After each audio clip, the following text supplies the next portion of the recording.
We're ready to go off-roading in the Pajero Sugarbelt 400.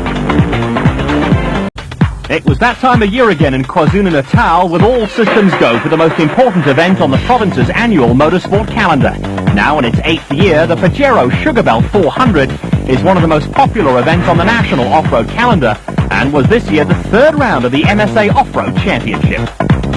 The Pajero Sugarbelt 400 again drew a huge entry, with special vehicle, production vehicle, motorcycle and quad racer competitors all converging on Eston.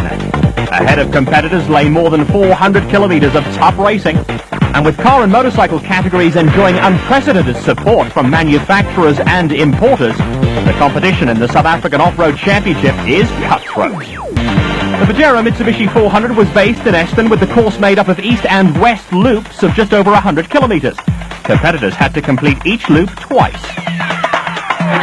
Going into the Sugarbelt 400, it was no surprise to see Alfie Cox on the Natro Freight Castrol KTM once again leading a South African championship. Almost unbeatable in South Africa in recent seasons, the red-haired KwaZulu-Natalian was again heavily favoured to add another win to his name. And after 2 wins in 3 outings in the 250 class, Clayton Ensslin was also among the pre-race favourites. The conditions are actually very good. It's very low, means no dust for tomorrow, so I think it makes the racing fair. It'll be tight, I think, again. But the strategy for tomorrow, I think, will probably be to hang with the guys, local guys, because they're going to know where they're going and they know how to ride the sugarcane. Defeats for Alfie Cox on home soil have been rare, but 2 riders who've beaten an Italian in recent times are Graham McLaughlin and Elmer Simons. Both of them were looking for repeat performances in Cox's backyard. The guy I'm chasing is Alfie Cox. I think it's only me and Elmer Simons that have beaten him in the last 3 years. I beat him twice at the desert race. Elmer beat him at the Roof of Africa. I think we must put a stop to that. I think it'll be good for the sport, and nowhere better than to do it in his backyard. The track was excellent and not too wet. It's been raining a lot over here, but it was perfect, really, really nice. I think everyone enjoyed it. Looks like tomorrow's going to be a good day. Just hopefully I've got a good starting position. If not, just let's take the guys one by one and keep it together throughout the whole day and come home a winner. Well, it was cloudy and overcast when the Pajero Sugarbelt 400 got underway, and after winning the time trial the previous day, Alfie Cox was the first bike competitor to be flagged away. The bikers and the car and truck competitors set out on different loops of the course, with Daryl Curtis and Jade Goodseats next up the line. They were followed by Quinton Milton, with a host of big names in the top 10 starters.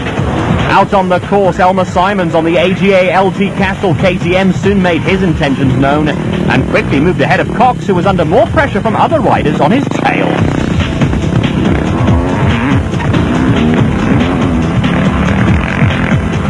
Rian van Niekerk on the AGA LG Castrol KTM running in the 250 class had moved ahead of Jay Goodseat on the Connex Internet Honda, with Goodseat's teammate Quinton Milton also in a hurry.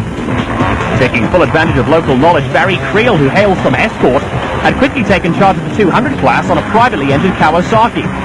Graham McLaughlin appeared to have run into a problem, and Gray Dick here took time out to inquire after his well-being.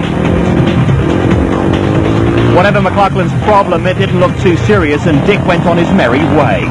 Up ahead, Alfie Cox was now embroiled in a head-to-head scrap with Elmer Simons on the AGA LG Castrol KTM. Running at the head of the 250 category, Simons had the advantage of a smaller capacity motorcycle of not having to stop at every refuel point. The upshot of this was that Cox invariably found himself having to chase after Simons, who would nip into the lead while the Italian was otherwise engaged at refuel points. It was a game of nip and tuck, with Simons on the number 254 machine bringing the best out of Cox, who now has a formidable international reputation after his exploits on events like the Paris-Dakar and other marathons. Behind Simons and Cox, the fight was on for the minor placings and top 5 finishes, with Daryl Curtis, Jay Goodseat, Rian van Niekerk and Clayton Ensslin all involved in what was turning into a free-for-all, with this bunch now around 5 minutes in arrears on corrected time. The privately entered Kawasaki with Barry Creel on board was still dominating the 200 class, with Creel well ahead of William Gillett and Kevin Fisher. Whatever the problem was that hampered Graham McLaughlin in the early part of the race appeared to have been sorted out. McLaughlin had dropped down the pecking order and was trying to make up for lost ground, while Elmer Simons was out of the saddle and blasting along one of the quicker and drier sections of the Sugarbelt 400 route. Simons was tearing after Alfie Cox, who'd again moved into the lead on the road with the bigger 380 KTM holding a slight advantage over the faster sections of the route.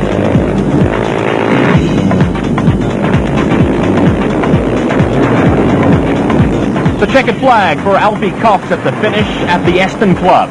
On corrected race time, Cox finished exactly a minute ahead of Elmer Simons after a tremendous battle. Simons was around 8 minutes clear of third place Clayton Enslin and pocketed the 250 class honours for his trouble, with Barry Creel a comfortable winner in the 200 class after a great ride.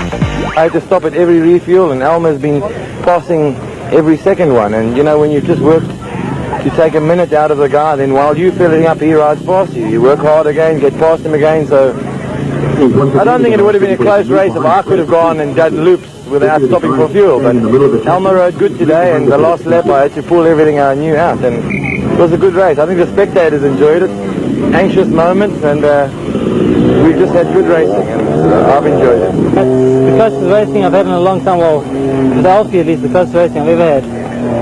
And it was really exciting for myself, and I'm sure it was for him as well. And the course was excellent. Forest a little bit slippery on that, but just an excellent ride. Really, really fun to have a good tussle with someone. It was nice. And time to check out the four-wheel categories on the Pajero Sugarbelt 400.